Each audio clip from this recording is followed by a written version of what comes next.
Assalamualaikum warahmatullahi wabarakatuh.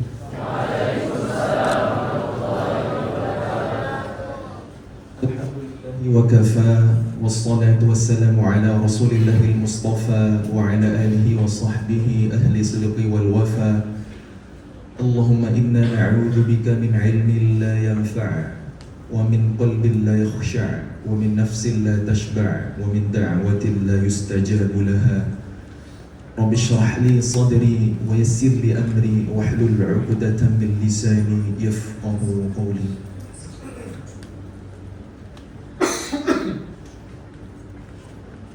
Mari kita bersyukur kepada Allah. Sore ini Allah di tempat yang penuh dengan keberkahan, sangat nyaman. Beda nasibnya dengan saudara-saudara kita di Palestina. Berbeda dengan teman-teman antum-antuna yang ada di Gaza, yang mereka hari ini udah nggak bisa sekolah, sementara kita di sini nyaman, ruangan ber-AC, full fasilitas. Fabi ayyi ala'i rabbikuma tukadziban, maka nikmat Tuhanmu yang manakah yang kamu dustakan? Mari kita banyak-banyak memuji Allah. Alhamdulillahirabbil alamin, alhamdulilladzi bi ni'matihi tatimmus shalihat. Segala puji bagi Allah, dengan nikmatnya kita bisa menyempurnakan amal-amal soleh kita. Mari kita memperbanyak sholawat kepada panutan kita, teladan kita, baginda Nabi Muhammad sallallahu alaihi wasallam. Allahumma shalli wa sallim ala nabiyyina wa sayyidina wa habibina wa imamina wa qudwatina wa murabbina Muhammad wa ala alihi wa sahbihi wa man tabi'ahum bi ihsanin ila yaumil qiyamah. Semoga dengan kita bersalawat kepada Rasulullah, dengan kita mempelajari sejarah hidup Nabi, dengan kita mengamalkan sunnah-sunnah Nabi, Allah memilih kita di antara umatnya kelak, umat Nabi Muhammad SAW, yang mendapatkan syafaat di akhirat. Amin ya rabbal alamin. Yang saya hormati dan saya muliakan pimpinan Insan Cendekia Boarding School dari Al-Hajj Ustaz Muhammad Yunus LC MA hafizahullah ta'ala. Harusnya kalau ada beliau, cukup beliau aja yang ceramah. Nah, beliau ini lulusan Timur Tengah. Kalau udah ada air dan debu nggak bisa dipakai untuk tayamum lagi ya. Insyaallah. Dari tadi saya segan sebenarnya ketika diminta untuk ceramah sama teman-teman, sementara ada yang lebih faqih di sini. Tapi setelah saya renung-renungin, saya juga jadi tenang. Kenapa? Kalau nanti saya ada kesilapan, ada kekhilafan, ada kesalahan, ada beliau yang langsung benerin, insyaallah. Yang saya hormati dan saya muliakan juga para asatidzah, musyrifah, dan adik-adik santri semuanya yang disayang oleh Allah Subhanahu wa ta'ala. Inspirasi dan motivasi boleh dari siapa aja, tapi kalau kita mau belajar agama mesti kepada ahlinya, harus kepada ulama. Nah, jujur sebenarnya saya ini bukan seorang ustadz.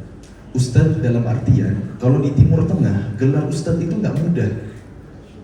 Minimal S2, S3 di bidang agama ya Ustadz ya, baru dipanggil ustadz. Beda tradisi kita di Indonesia, guru ngaji TPA aja dipanggil ustadz. Ngaji, auto langsung dipanggil ustadz. Ya beda tradisi.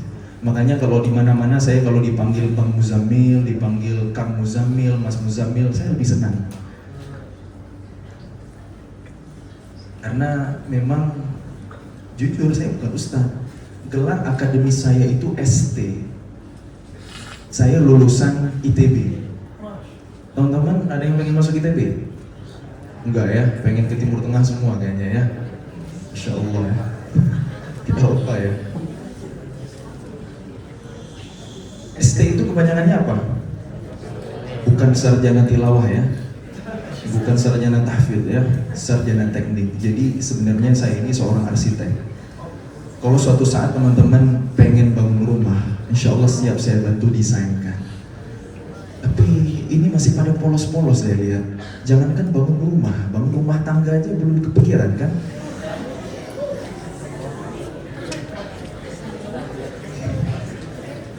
Hari ini Allah takdirkan saya jadi influencer, jadi public figure. Allah izinkan saya keliling dunia bukan dengan wasilah ilmu arsitektur yang Allah titipkan kepada saya, melainkan dengan sedikit dari ilmu Quran yang Allah kasih.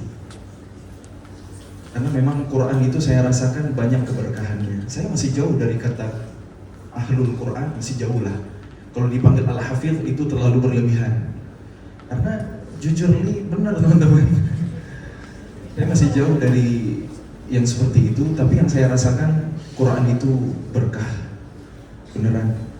Waktu kecil saya belajar ngaji diajarin orang tua. Saya belajar mujawwad seperti adik kita, ikut musabaqah. Kemudian waktu SMP mungkin seusia teman-teman, alhamdulillah saya berkesempatan untuk tinggal di sebuah rumah Quran, rumah tahfidz, sambil menghafal Quran. Saya sekolah di sekolah umum, bukan pesantren. Makanya saya lanjut kuliahnya pun di teknik. Sebentar saya menghafal Quran kurang lebih 1,5 tahun, belum pun sampai khatam waktu itu. Dan saya ingat pesan ummi saya.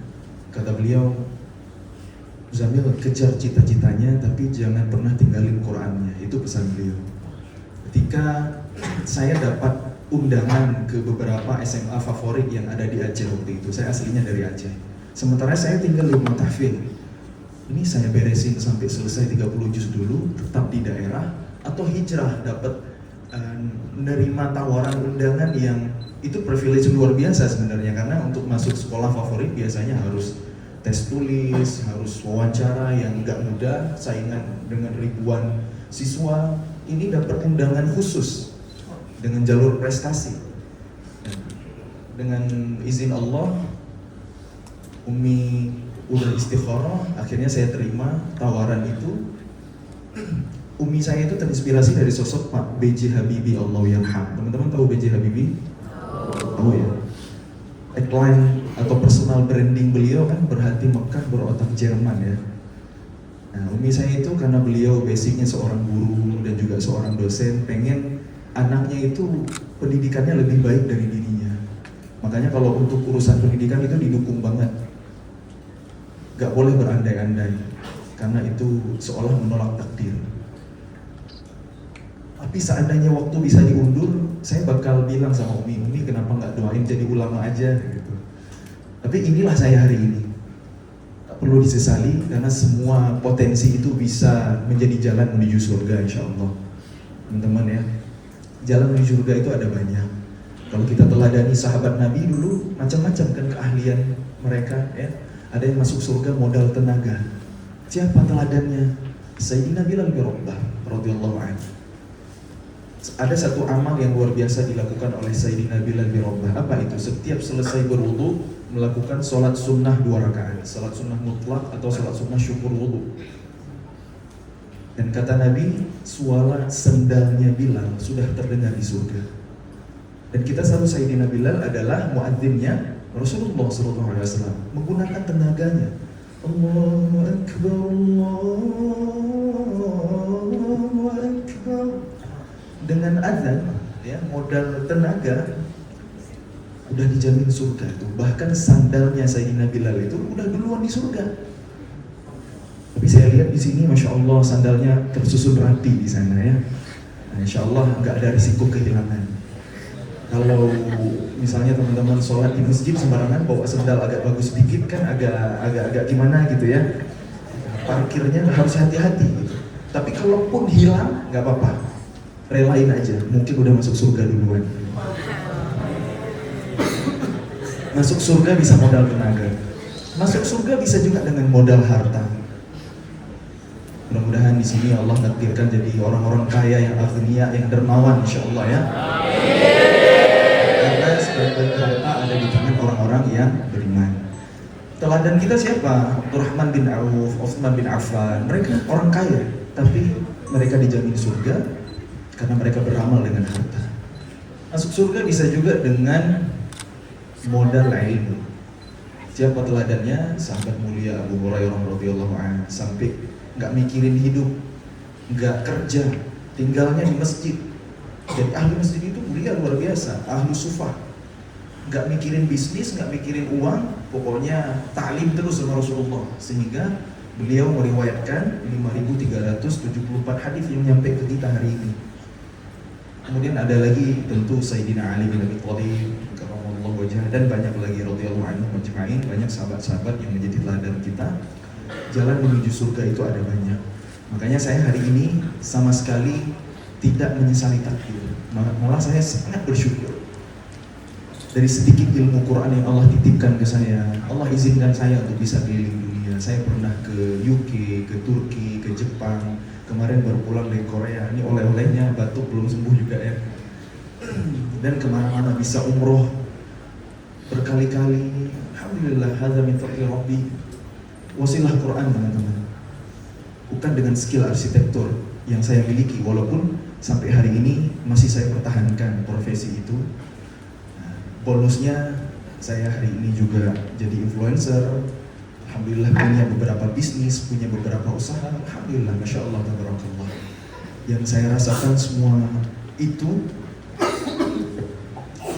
keberkahan dari Al-Quran. Padahal saya tahu betul diri ini banyak dosa. Kalau aib kita dibongkar sama Allah, nggak ada yang mau temenan sama kita.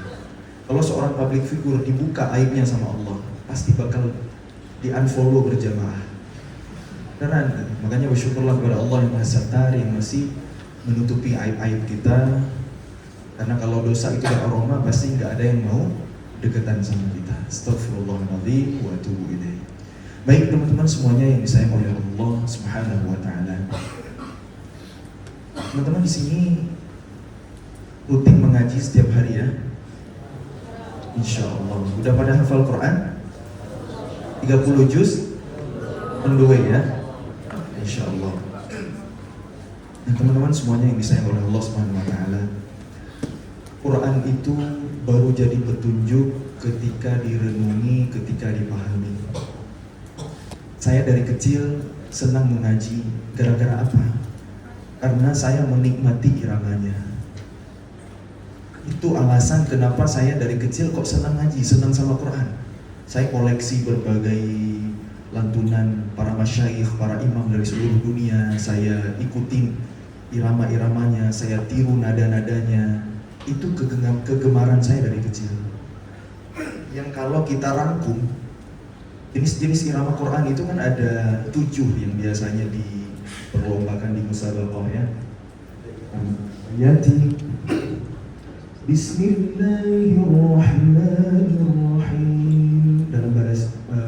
Dalam variasi yang lain, misalnya Bayati Kurdi, Bismillahirrahmanirrahim. Ada Nahawan, Bismillahirrahmanirrahim. Ada Jiharkah atau Ajam, Bismillahirrahmanirrahim. Ada Hijaz, Bismillahirrahmanirrahim. Ada Sabah, Bismillahirrahmanirrahim. Sika, Bismillahirrahmanirrahim. Dan Ras, Bismillahirrahmanirrahim. Nah, teman-teman biasanya kalau ngaji iramanya yang mana?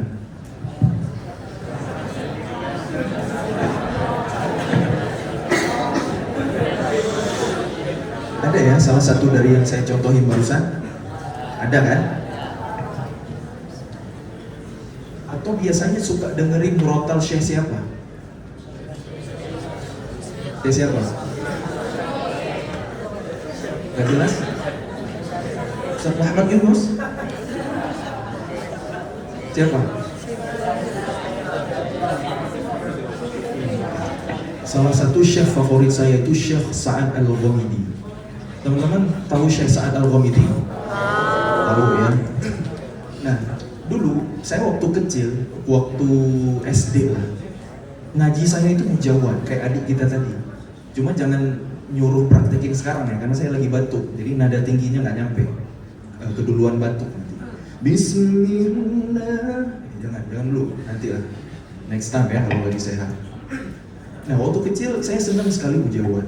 Nah begitu saya tinggal di rumah tahfiz, di rumah Quran, saya jadi berubah genrenya, maksudnya kesukaannya. Yang tadinya suka mujawwad jadi lebih suka murattal. Kenapa? Pertama, peralihan suara. Kan suara anak kecil tinggi, melengking, cempreng, ya kan? Begitu balil, begitu puber, suaranya jadi ngebas. Kayak cowok maco gitu. Jadi saya lebih nyaman dengan murattal. Ditambah, saya lagi fokus menghafal. Tiap hari setoran, setiap hari tasmiyah. Kayaknya bacaan murattal itu lebih aplikatif. Menghafal Quran, setoran, murattal. Mimpin sholat jadi imam, murattal. Ya udah, saya fokus di murattal aja deh. Nah gitu ceritanya. Tapi saya menyadari satu hal, irama di mujawwad maupun di murattal sama aja. Kalau di mujawwad ada bayati, nawa, syuri, husaini, jawabul jawab, jawab syuri. Di murattal pun ada bayati, seperti yang saya contohin tadi. Dan saya tuh suka banget menganalisis suara-suara syekh, suara-suara imam yang saya dengerin itu iramanya apa aja ya di genre murattal. Misalnya kita ambil contoh Syekh Sa'ad Al-Ghamidi. Kalau teman-teman dengerin murattal beliau yang 30 juz, di surah Al-Fatihah beliau iramanya ros. Bismillahirrahmanirrahim. Ini Hijaz ya, basmalah beliau itu umumnya Hijaz.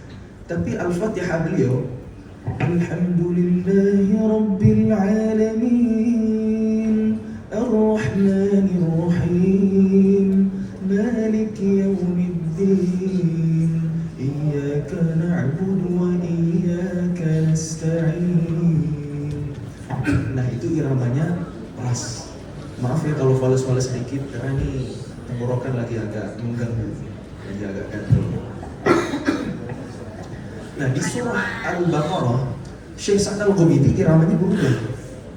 Suaranya masih sama ya, kan orangnya masih sama. Tapi bukan ras lagi, melainkan sika.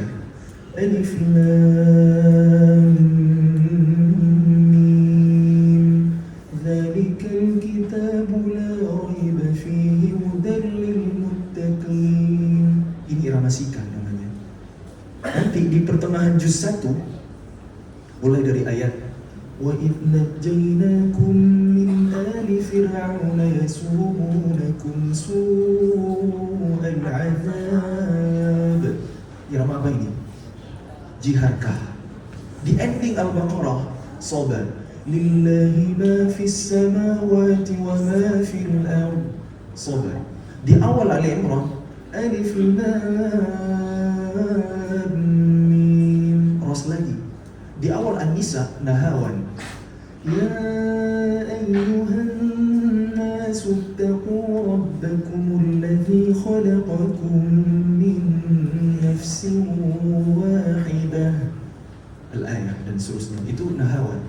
Nanti di awal Al-Maidah ras lagi, awal Al-An'am jiharkah lagi, awal Al-A'raf soba, pertengahannya bayati. 30 juz murattal Syekh Sa'ad Al-Ghamidi itu 7 irama ada. Ada yang belum saya sebut? Ada irama Hijaz. Oh udah tadi basmalahnya ya. Contoh surah yang irama Hijaz Syekh Al-Ghamidi itu misalnya Al-Jumu'ah. Yusabbihu lillahi ma fis samawati wa ma fil ardil malikil qudusil azizil hakim. Ini Hijaz. Hijaz kan? Nah, irama-irama ini teman-teman juga berlaku di nasyid. Misalnya irama bayati, bayati kurdi. Sawfa nabqahuna kay yazul al-alam. Sawfa nahyahuna sawfa yahlu al-nagham. Mawtani mawtani mawtani mawtani mawtani dhal ibad. موطني موطني موطني موطني موطني يا أنا. Nasyid perjuangan Palestina ini iramanya bayati, bayati kurdi, mirip dengan lantunan Ar-Rahman saya kan? Ar-Rahman sawfa nabqa huna, sama nggak? Ayyazul al-alam 'allama al-Qur'an. سوف نحيا هنا خلق الإنسان sawfa yahlun nagham 'allamahul bayan. Jadi sebenarnya irama-irama ini nggak asing di keseharian kita. Bahkan irama azan yang kemarin juara dunia, juara 2 itu Ustadz Riyaul Haq yang dari Aceh, ya kan? Itu iramanya juga Asyhadu an la ilaha illallah. Maaf, lagi fales nih. Nah itu iramanya juga kurdi, bayati kurdi. Nah jadi saya senang sekali dari kecil dengan irama-irama itu, sehingga saya juga senang sama Al-Quran yang dibawakan dengan berbagai irama. Saya dengerin Syekh Mishawi Rashid Al-Afasi, saya analisis iramanya, kadang nahawan, kadang bayati kurdi. Saya dengerin Syekh siapa lagi ya, banyak lah. Asik nggak teman-teman belajar irama?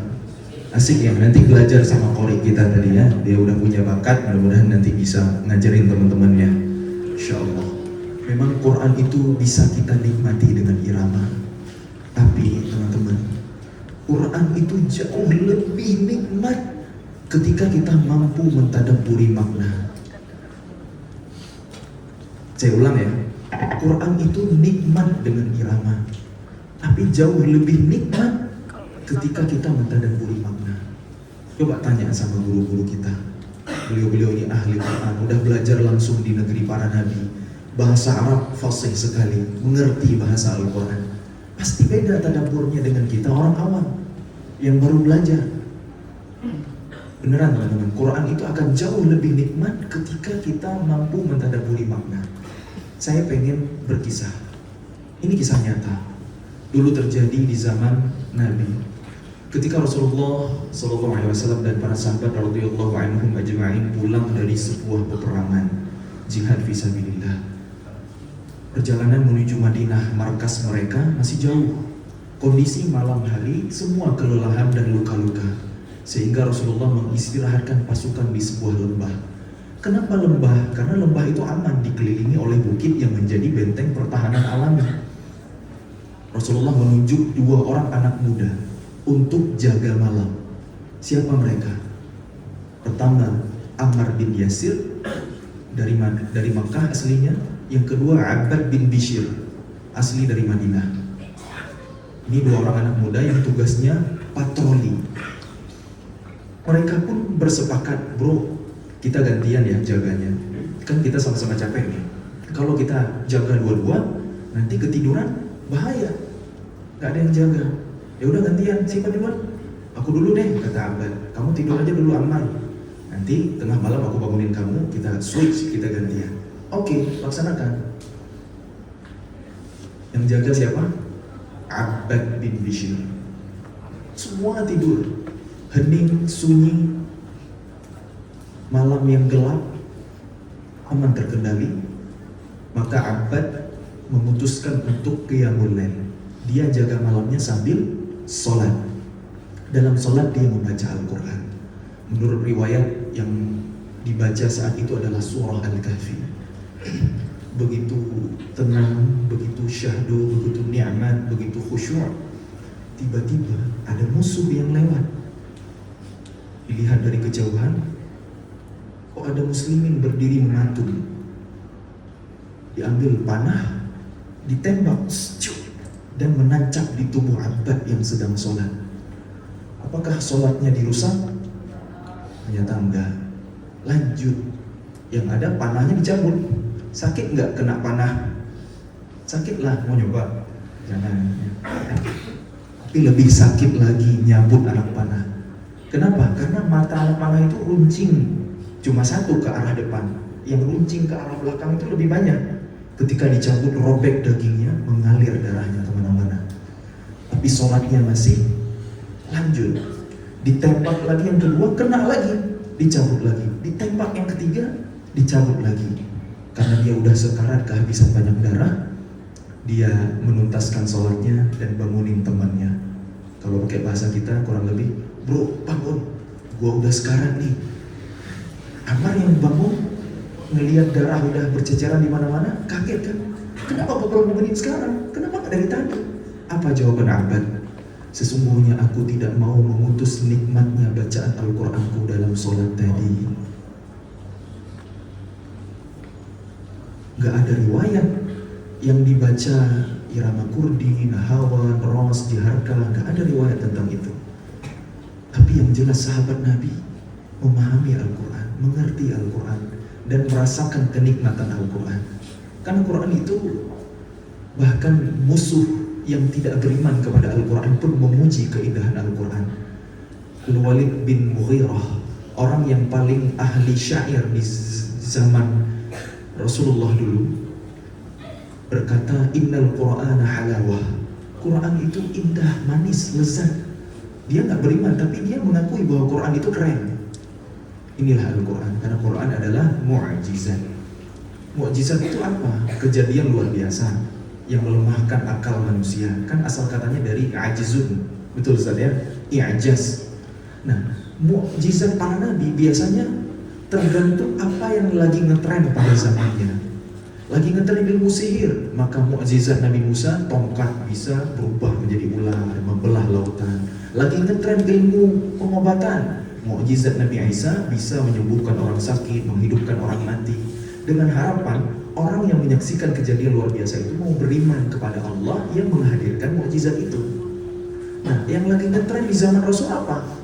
Ilmu syair.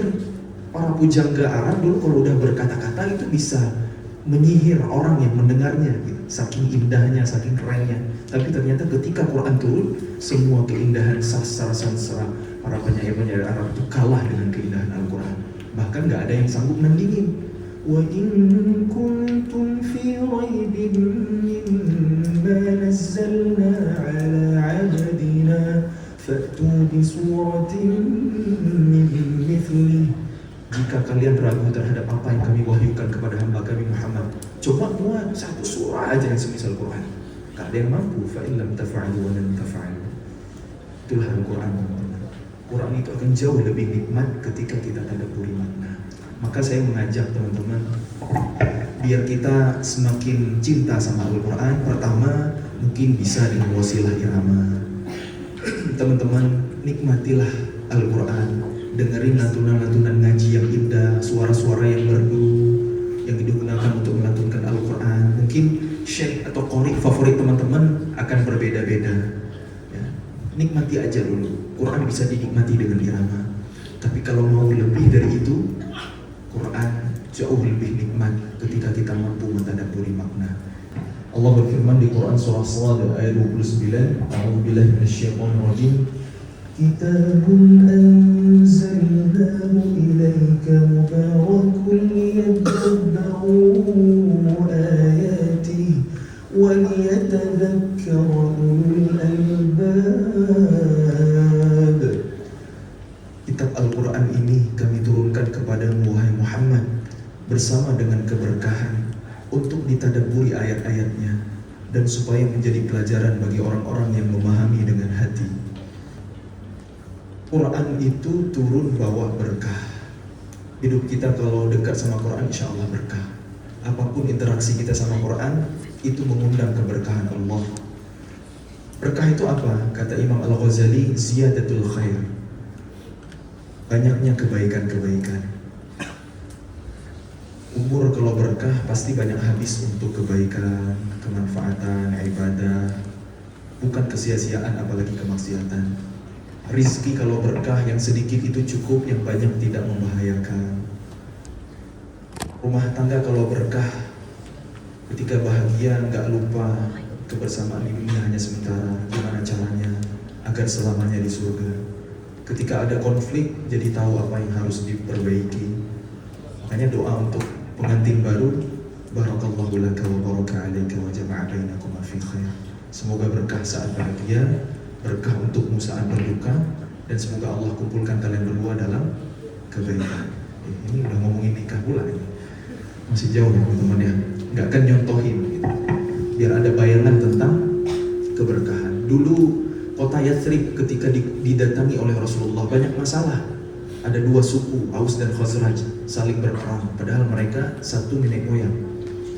Banyak penyakit, orang yang baru datang ke Yathrib langsung demam. Ketika Nabi SAW mengangkat tangan dan berdoa, Allahumma barik li madinatina, ya Allah berkahilah kota kami ini. Penyakitnya hilang, dua suku yang berperang dengan izin Allah damai bersaudara. Banyaklah kebaikan di kota Madinah.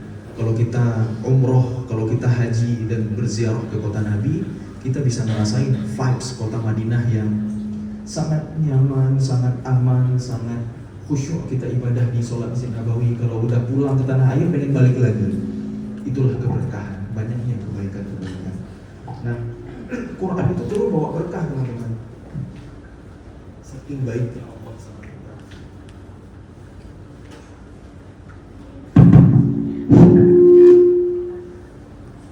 Saking baiknya Allah sama kita, apapun interaksi kita sama Quran itu diapresiasi. Kita dengerin Quran aja, Allah makin sayang sama kita. Wa idza quri'a al-Qur'anu fastami'u lahu wa ansitu la'allakum turhamun. Apabila dibacakan Al-Quran, maka simaklah dan diamlah agar kalian mendapat rahmah. Apa itu rahmah? Kasih sayang Allah. Kita dengerin Qurannya, Allah makin sayang sama kita. Apalagi ketika kita baca satu hurufnya alif hasanah 10 kebaikan. Apalagi ketika kita hafal. Semua interaksi sama Quran itu ada pahala di sisi Allah. Namun Imam Ibnul Qayyim Al-Jauziyah mengatakan, amal soleh semakin besar pahalanya di sisi Allah ketika melibatkan hati. Maka bacaan Al-Quran yang sampai ke hati itu adalah bacaan yang dipahami. Nah, kenapa lanjutan ayatnya, kitabun anzalnahu ilaika mubarak liyadabbaru ayatihi. Allah pengen Quran itu kita tadabburi, Quran itu kita renungi, bukan sekedar kita baca, bukan sekedar kita hafal, bukan sekedar kita lantunkan. Gimana cara mentadabburi Al-Quran? Dengan membaca tafsir-tafsir para ulama, dengan mendengarkan penjelasan para mufassir, atau minimal dengan kita membaca terjemah. Itu minimal. Semakin dalam pemahaman kita terhadap Al-Quran, akan semakin nikmat yang kita rasakan bersama Al-Quran. InsyaAllah begitu teman-teman. Saya mau mengajak teman-teman untuk mentadabburi beberapa firman Allah yang temanya tentang pemuda. Nah, kita masih muda kan? Ya kan? Masih sama-sama anak muda kan kita? Sepakat nggak? Yang paling beda di status doang. Saya udah dipanggil ayah, teman-teman kan masih pada single fisabilillah, ya kan? Tapi kita masih sama-sama anak muda, ya. Tema pemuda itu istimewa dalam Al-Quran. Siapa pemuda? Allah berfirman di Quran surah Ar-Rum ayat 21. Ayat 21 itu tentang pernikahan ya, saya jadi salah fokus. Ayat 54. A'udzu billahi minasy syaithanir rajim.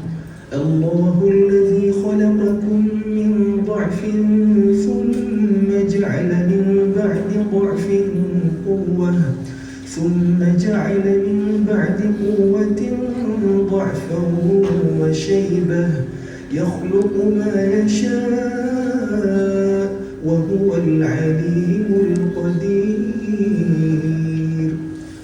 Dialah Allah yang menciptakan kalian dari keadaan lemah, kemudian Dia menjadikan kalian setelah lemah menjadi kuat, kemudian Dia menjadikan kalian setelah kuat lemah kembali dan berubah. Dia menciptakan segala sesuatu yang dikehendakinya, dan Dia Maha mengetahui lagi Maha berkuasa. Shadaqallah. Dapat sesuatu nggak dari ayat barusan? Coba kita renungin. Siapa itu pemuda? Kata Allah, awal mula Allah ciptakan kita lemah, terus kuat, terus lemah lagi. Lemah yang pertama siapa? Bayi, balita, anak-anak. Lemah yang terakhir siapa? lansia, kakek nenek, ya. Kuat yang di tengah-tengah itu siapa? Itulah pemuda. Maka definisi pemuda apa? Kekuatan di antara dua kelemahan. Itulah pemuda. Allah menyebut Allah nggak bilang pemuda dari rentang usianya. Allah nggak bilang Allah menciptakan kalian minat tufel dari anak kecil ilal fata atau ilal syabab. Nggak bilang, Allah nggak bilang gitu. Tapi Allah bilang pertama lemah, lama-lama jadi kuat, akhirnya jadi lemah lagi. Berarti fitrah anak muda itu memang kuat. Anak muda kan? Nah, tunjukin dong kekuatannya. Biar takut tentara-tentara Israel di sana gitu. Anak muda itu harus kuat. Nah, jadi kalau sebagai anak muda kok kita malas-malasan, mageran, hobinya rebahan. Harusnya pemuda itu kan bawa perubahan, tapi kok senangnya rebahan. Nah, itu bukan pemuda yang diharapkan Al-Quran. Setiap kali Allah mengabadikan kisah dalam Al-Quran yang aktornya adalah pemuda, semua istimewa. Gak ada yang biasa-biasa. Giliran Allah mention ada orang tua dalam Al-Quran, tabbat yada abi lahabin wa tabb, nasibnya kekal di neraka. Tapi kalau bicara anak muda, semuanya keren. Misalnya ketika Allah mengangkat kisah Nabiullah Ibrahim waktu muda.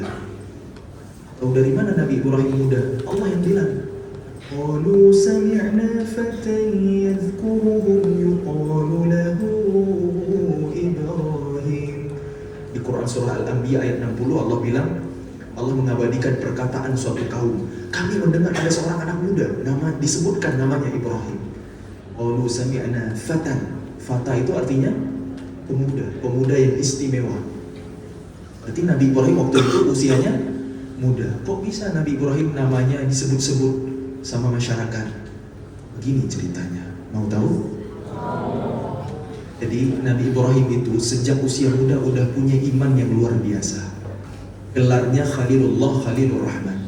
Kerennya anak muda itu dilihat dari imannya, bukan dari good lookingnya, bukan dari harga outfitnya, bukan dari gadgetnya, bukan dari hartanya, bukan dari followersnya. Walaupun kayaknya yang hadir di sini saya yang paling banyak. Bukan itu ukuran kerennya anak muda, iman. Nabi Ibrahim sejak muda imannya udah luar biasa. Qala Ibrahim Rabbi arini kaifa tuhyil mauta. Ketika Ibrahim berkata kepada Allah, ya Tuhanku, ya Rabbku, tunjukkan kepadaku bagaimana engkau menghidupkan sesuatu yang sudah mati. Qala awalam tu'min, kata Allah. Ibrahim, emangnya kamu belum beriman? Qala bala, sudah ya Allah. Walakin liyatma'inna qalbi, tapi aku ingin menenangkan hatiku supaya aku lebih yakin ya Allah. Jadi imannya Nabi Ibrahim itu gak usah diragukan. Khalilullah, Khalilur Rahman, itu gelarnya. Kerennya anak muda dilihat dari imannya. Selanjutnya, anak muda yang keren itu, jadi, anak muda yang keren itu galau. Loh, kok galau? Tapi galaunya bukan tentang diri sendiri, melainkan tentang nasib umat, nasib masyarakat. Itu pemuda yang keren. Nabi Ibrahim galaunya bukan mikirin gimana caranya sukses secepat mungkin,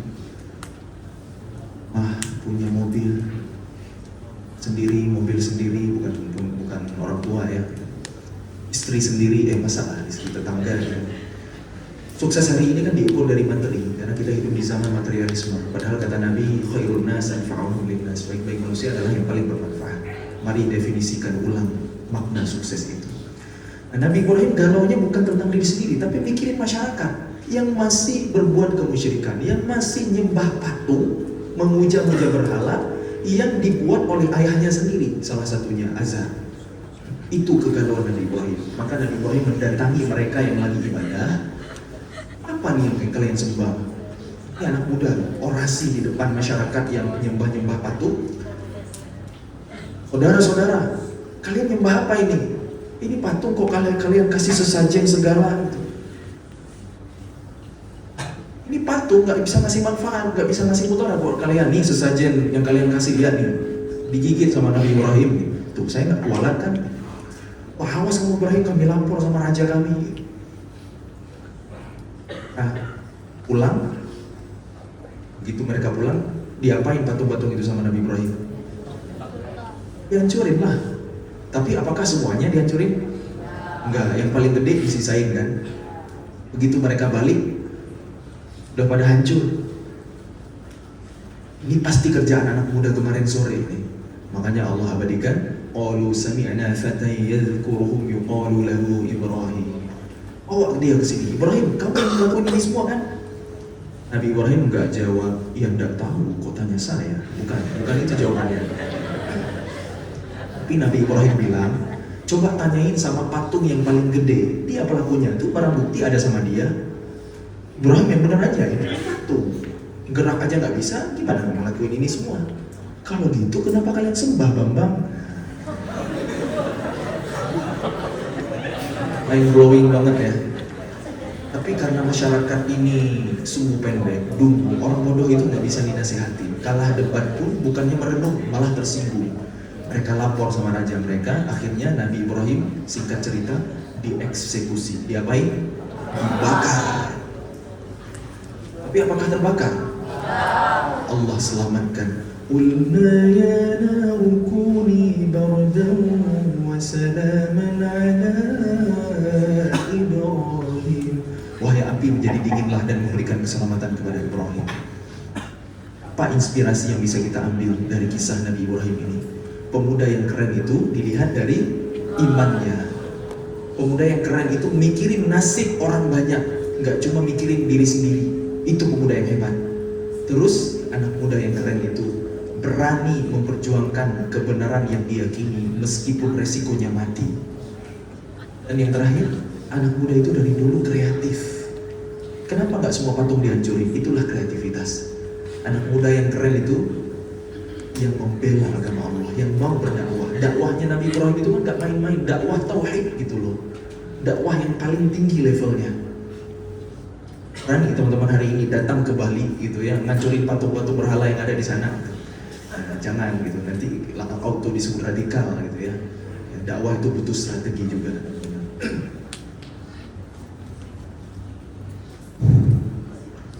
Itulah kisah anak-anak muda yang ada di dalam Al-Quran. Gak ada yang negatif, semuanya keren, semuanya inspiring. Dan masih banyak kisah-kisah yang lain, teman-teman. Kalau kita buka surah Al-Kahfi yang kita ngaji setiap hari Jumat. Kenapa nama surah ini Al-Kahfi? Karena ada 4 kisah di dalamnya. Kisah yang pertama adalah tentang para pemuda yang disebut dengan Ashabul Kahf. Nahnu naqussu 'alaika naba'ahum bil haqq. Kami kisahkan kepadamu wahai Muhammad kisah yang benar. Innahum fityatun amanu bi rabbihim wa zidnahum huda. Sesungguhnya mereka adalah pemuda-pemuda yang beriman kepada Rabb mereka, kemudian kami tambahkan kepada mereka petunjuk. Lihat, anak yang muda yang keren itu levelnya, ukurannya apa? Iman. Innahum fityatun amanu. Fityatun, fata. Lagi-lagi Allah bilang mereka itu anak-anak muda yang imannya luar biasa. Jadi kerennya pemuda itu dilihat dari iman dan kontribusi untuk membela agama Allah. Gak penting terkenal, gak penting viral, gak penting FYP, gak penting banget trending. Kalau gak punya followers banyak juga gak apa-apa. Yang penting karya kita apa. Itulah kenapa Allah abadikan kisah Nabiullah, kisah para Ashabul Kahfi ini. Mereka bukan nabi, mereka anak-anak muda biasa, tapi iman mereka luar biasa. Nah, mereka membela agama Allah. Mereka berhadapan dengan penguasa yang zalim, Raja Dakianus, yang dengan kekuasaannya dia memaksa masyarakat untuk murtad, ninggalin agama Allah. Anak-anak muda ini nggak tinggal diam, mereka berjuang, mereka melawan. Di saat udah mentok, gak ada lagi solusi, terpaksa mereka melarikan diri dan bersembunyi di gua. Lalu Allah tidurkan mereka selama 300 ditambah 9 tahun. 300 ditambah 9 tahun. وَلَبِثُوا فِي كَهْفِهِمْ 300 سِنِينَ وَازْدَادُوا تِسْعًا. Kenapa 300 tahun ditambah 9 tahun? Kenapa gak langsung aja 309 tahun? Inilah mukjizat Quran, teman-teman. Ternyata 300 tahun Masehi, tahun matahari, itu ekivalen, setara dengan 309 tahun Hijriyah, tahun bulan. Kan satu tahun Syamsiyah itu 365 hari kan? Satu tahun Qamariyah 355 hari kan? Bedanya berapa hari? 10 hari tiap tahun. 10 hari itu kalau dikumpulin setiap 100 tahun, kali aja 100. 10 kali 100 udah 1000 hari. 1000 hari itu 3 tahun. Kurang lebih kan? Berarti setiap 100 tahun udah ada perbedaan 3 tahun antara kedua kalender itu. Kalau udah 300 tahun bedanya 9 tahun. Shadaqallah. Jadi mau ngitung pakai kalender Masehi masuk karena Allah menyebut 300 tahun. Mau ngitung pakai kalender Hijriyah masuk juga karena Allah juga menyebutkan ditambah 9 tahun. Keren gak? Inilah Quran, teman-teman. Ada i'jaz ilmiah di dalamnya, mukjizat matematika, mukjizat astronomi sekaligus. Mudah-mudahan ini menambah keimanan kita, sehingga tiap kali kita mendengar perintah dan larangan Allah dalam Al-Quran, kita akan berkata, qalu sami'na wa ata'na. Kami mendengar dan kami patuh ya Allah. Kenapa? Karena kita yakin. Balik lagi ke pembahasan anak muda ya. Ada satu kisah lagi yang menarik kita bahas, yaitu kisah Nabiullah Yusuf alaihissalam. Kalau teman-teman dengar nama Nabi Yusuf, yang kebayang apa? Ganteng, ya, tampan, benar nggak? Nah, kata para ulama, kalau kita lagi sedih, sampaikan pada jiwa-jiwa yang bersedih, ya. Orang kalau sedih, baca Quran surah Yusuf, mesti sedihnya hilang. Kenapa? Karena kata Yusuf itu kan berasal dari kata asif. Kehidupan Nabi Yusuf itu berpindah dari satu kesedihan ke kesedihan yang lainnya.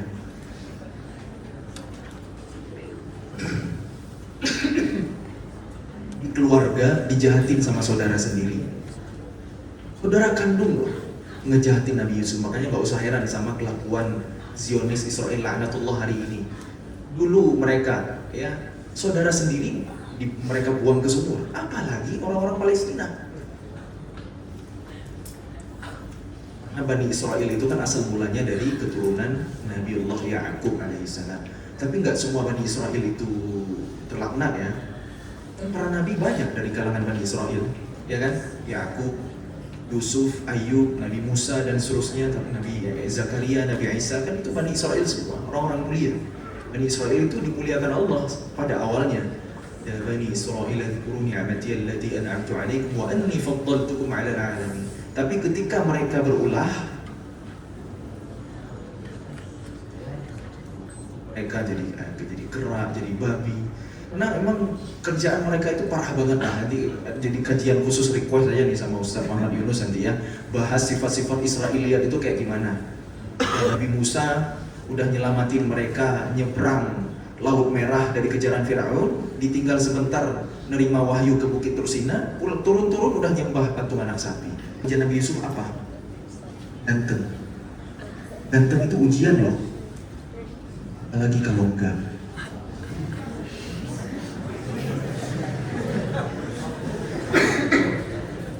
Ganteng itu ujian. Saking gantengnya Nabi Yusuf dapat ujian kan? Digoda sama istri raja untuk berzina. Yang ngajak perempuan duluan, dan cewek sembarangan. perempuan paling cantik di negeri Mesir, istri raja yang punya segalanya. Nabi Yusuf gantengnya luar biasa, usianya anak muda. Namanya anak muda kan syahwatnya membara, ya kan? Keadaannya sangat aman, jauh dari keluarga, hidup sebatang kara. Bahkan ada dalam kamar yang pintunya dikunci rapat. وَغَلَّقَتِ الْأَبْوَابَ وَقَالَتْ هَيْتَ لَكَ. Tapi dalam keadaan seperti itu, Nabi Yusuf ngomong apa? قَالَ مَعَاذَ اللَّهِ. Aku berlindung kepada Allah. Jangan-jangan Nabi Yusuf nggak normal. Kata siapa? Para nabi itu lebih normal daripada manusia biasa. Allah bilang, وَلَقَدْ هَمَّتْ بِهِ وَهَمَّ بِهَا لَوْلَا أَرْوَأَى بُرْهَانُ رَبِّهِ.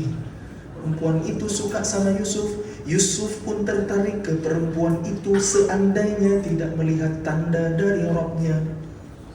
Nabi Yusuf normal, suka perempuan juga, tapi nggak jadi suka sama perempuan itu karena sadar, takut sama Allah. Ma'adzallah, berlindung langsung sama Allah.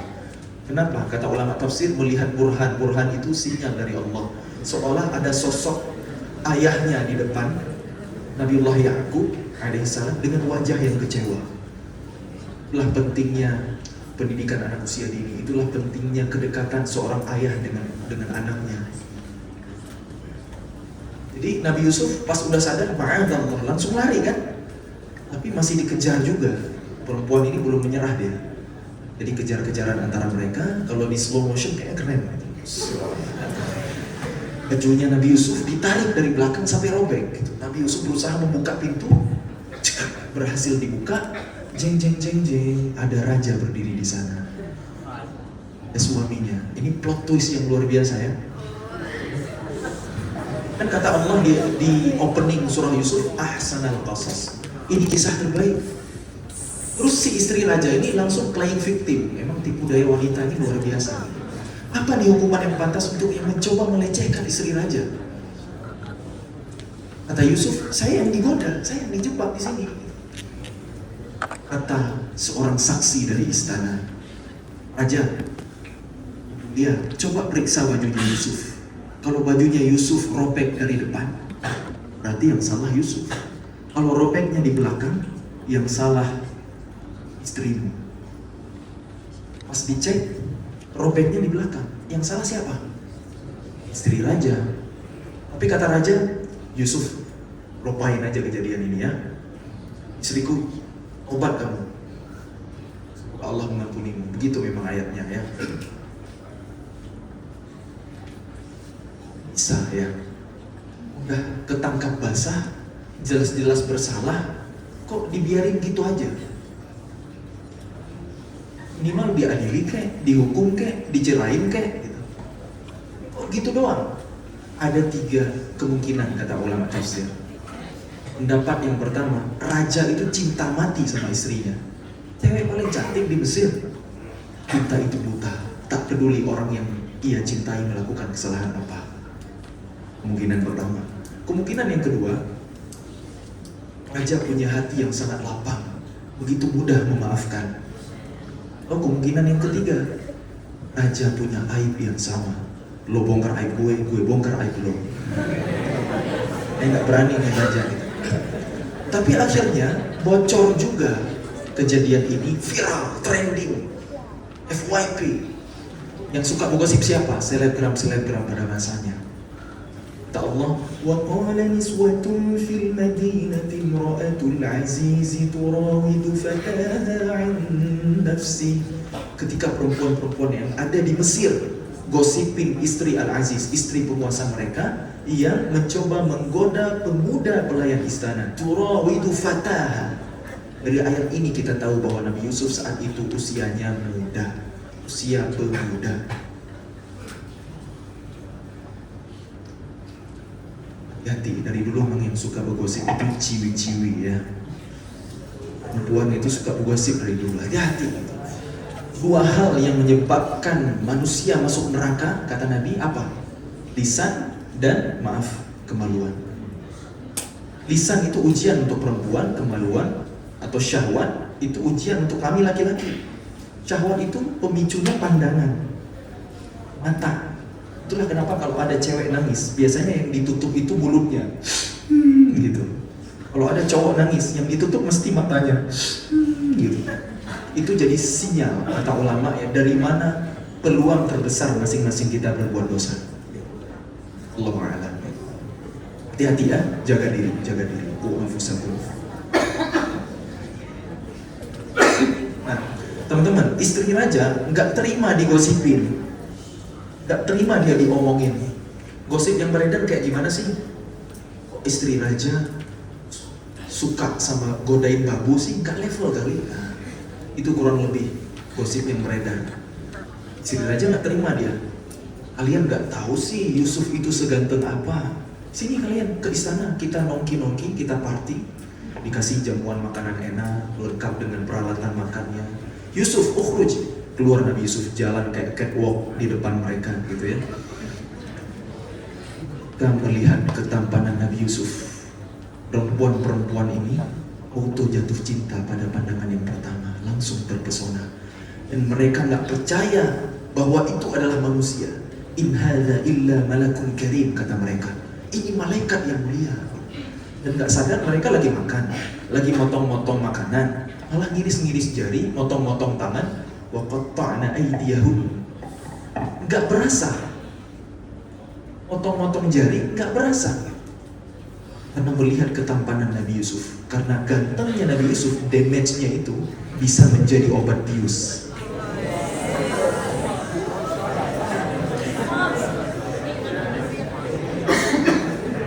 Ada nggak cowok ganteng hari ini? Kayak begitu. Makanya ngaca ya.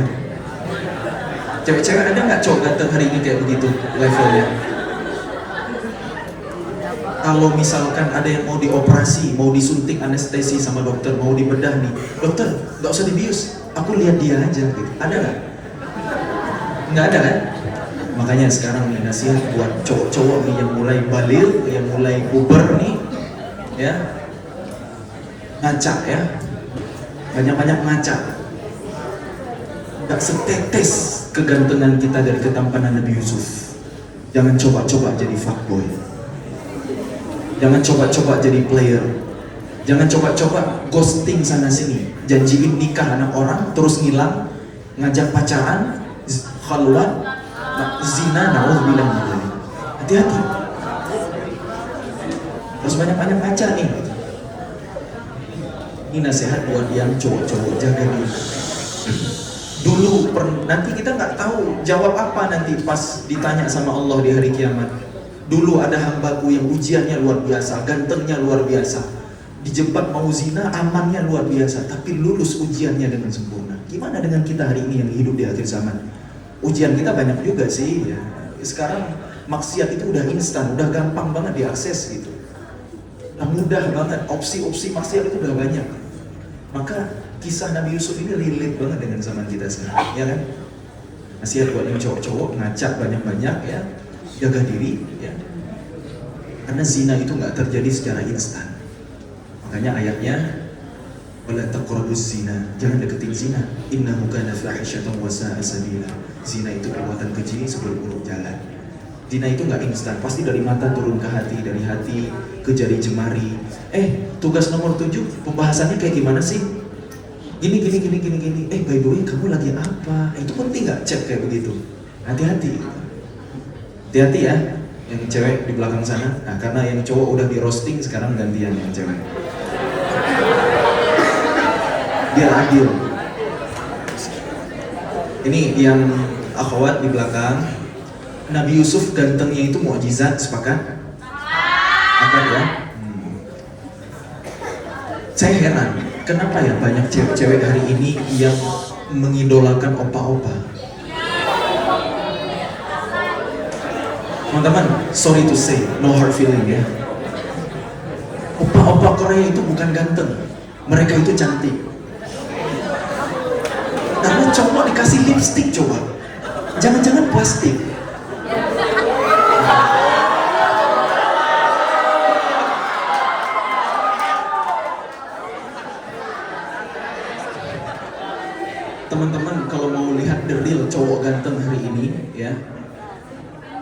nonton video Abu Ubaidah.